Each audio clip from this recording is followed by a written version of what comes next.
ছোটবেলায় মুরব্বীরা নানান ধরনের মজার গল্পের সঙ্গে ভয়ের গল্প শুনিয়েছেন। তারপর গ্রামে ঘরে ঘরে সেই অন্ধকারে গভীর ক্ষণে মগ্ন। ঠিক এ সময়ে পাশের ঘর থেকে ভেসে আসা খটখট শব্দে ঘুম ভেঙে যেত। পাশের ঘরে তো কেউ নেই, তাহলে শব্দটা করছে কে? ধীরে ধীরে হিম হয়ে আসতো শুধু ভাবনায় একটাই চিন্তা, শুধু মানুষ ছাড়া এই কাজ কী করতে পারে? অশরীরী কিছু নয় তো? এই ভয়ে না ঘুমিয়ে কাটিয়ে দিচ্ছে সারাটা রাত। সকালে চোখে মুখে না ঘুমানো ক্লান্তি। একটি রাতে নয়, এভাবে নির্ঘুম কেটে গেছে রাতের পর রাত, যার প্রভাব পড়েছে শরীরের উপর। এই পরিস্থিতি যে একা ঘরে থাকলেই হচ্ছে তা নয়, অন্য ঘরে কেউ থাকলেও অনেক সময়ই এমন ভূতের কাজ করতো তখন। এছাড়া রাতের অন্ধকারে ঘরের নীরবতা গা ছমছমে একটা পরিবেশের জন্ম দেয়, যে কারণে মনে হয় সবাই তো ঘুমাচ্ছে, তাহলে ওই শব্দটা আসছে কোথা থেকে? ভূতের ভাবনায় অনেকবারই কুঁকড়ে গেছে ভয়ে, জোর করে চোখ বন্ধ করে থেকেছি, কখন পার হবে বাকি রাত। এ ধরনের আতঙ্ক ছোটবেলায় আমার মনে প্রতিনিয়তই কাজ করেছে। ছোটবেলায় ঘটে যাওয়া অনেক ঘটনার প্রভাব ফেলে বাকি জীবনে। সেক্ষেত্রে বিষয়টি মনে রাখা দরকার। তা হলো, ছোটবেলায় বিশেষ করে 4 থেকে 10 বছর বয়সের সময়টি খুবই গুরুত্বপূর্ণ।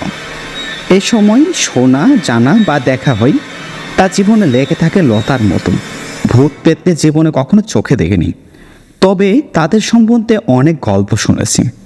গল্প শুনে কল্পনাতে তাদের নিয়ে আমি ভয় করতে শুরু করেছি এবং মনের মাঝে ধরেও রেখেছি। শুনতে থাকুন আজকের গল্প পরবাস। দুপুর গড়াতেই অন্ধকার সোয়েটারে প্রচণ্ড ঠান্ডা, তারপর বইছে বাতাস। সারাদিন ঘরের পরিবেশে থাকলে রাতে ঘুম ভালো হয় না, তাই প্রতিদিন চেষ্টা করি 40 থেকে 50 মিনিট বাইরের পরিবেশে হাঁটতেন। এখানকার লোক সংখ্যা অনেক কম, তারপর শীতের সময় রাস্তাঘাটে সবসময় কারো দেখা মেলে না। আজ হগা পার্কের ভেতরে জঙ্গল দিয়ে হাঁটছে, হঠাৎ দেখি একটা কবর। কবরটি 100 বছর আগের এক অল্প বয়সী নার্সকে কবর দেওয়া হয়েছে। জঙ্গল রাস্তায় কোনো আলো নেই, বেশ অন্ধকার। আমি দ্রুততার সঙ্গে হাঁটছি, হঠাৎ পেছন থেকে মনে হচ্ছে কেউ আমাকে ফলো করছে। দিব্যি শুনতে পারছি তার পদধ্বনি। পেছনে তাকিয়ে দেখি কেউ নেই। আবারও হাঁটতে লাগলাম, একই ধরনের শব্দ, অবিকল শীতকালীন বিশাল জুতার শব্দ। বেশ ভয় লাগতে শুরু করছে আমার। রাস্তাও শেষ হয়েছে না। মনের মধ্যে যত সব ভয় ভীতির চিন্তা ঢুকেছে। কল্পনায় ভূত পেতনির চেহারাটাও দেখতে শুরু করেছি। সুইডিশ ভূত দেখতে সাদা ধপধপে, পরনে সাদা কাপড়, সবই ঠিক আছে। তবে ভূত তো ভূতই, আল্লাহ জানেন কি হবে না হবে আজ। একে তো অন্ধকার, তারপরে প্রচণ্ড ঠান্ডা। হুট করে সাইড থেকে একটা আজগুবি শব্দ শুনতে পেলাম। পাহাড় যেন চলছে না, অবশ হয়ে গেছে ভয়ে। আস্তে করে টেলিফোন পকেট থেকে বার করলাম। কারোর সঙ্গে কথা বলতে বলতে হাঁটতে থাকি, তাহলে ভয়ও কমবে, আবার সময়টাও পার হবে। ও মা, টেলিফোন ঠান্ডায় জমে গেছে, ব্যাটারি শেষ। যেদিকে তাকায় বিদ্যুৎ সব শব্দ শুনতে পাচ্ছি। নিশ্চিন্ত চারপাশ দিয়ে আমাকে ঘিরে কেউ হাঁটছে বা কারা চলছে, যদিও কিছু দেখছে না। ঠান্ডায় শরীর কাঁপতে শুরু করেছে। তারপর ঢুকেছে ভয় শব্দের কারণে। হঠাৎ মাথার জ্যাকেট হুট তুলতেই শব্দটা বন্ধ হয়ে গেল। কি ব্যাপার?